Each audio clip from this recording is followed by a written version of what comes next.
จาของครูก้องส่งมาเหมือนละคังทองลาดงแนวคิดวิสาการลูกหลานเสือสาเผ่าลาว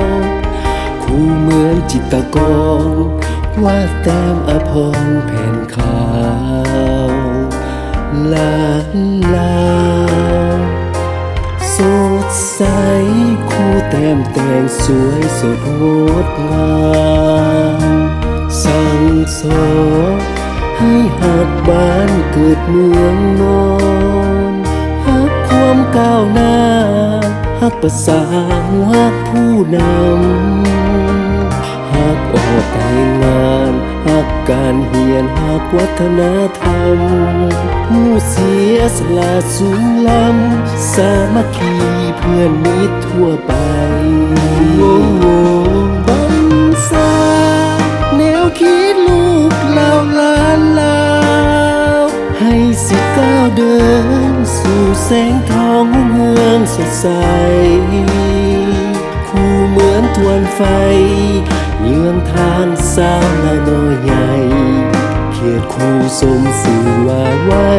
วิศวกรแห่งดวงวิญญาณ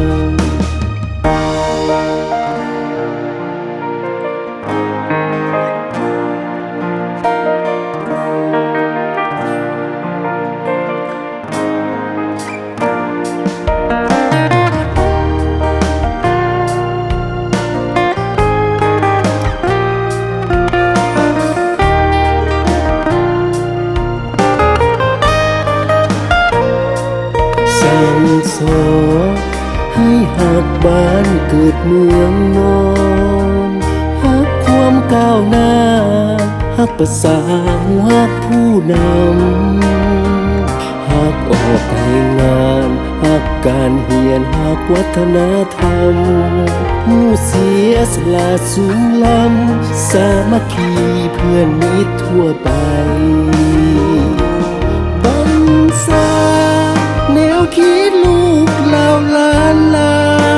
วให้สิก้าวเดินสู่แสงทองเมืองสดใสคู่เหมือนทวนไฟเยืองทางสาวนาน้อยใหญ่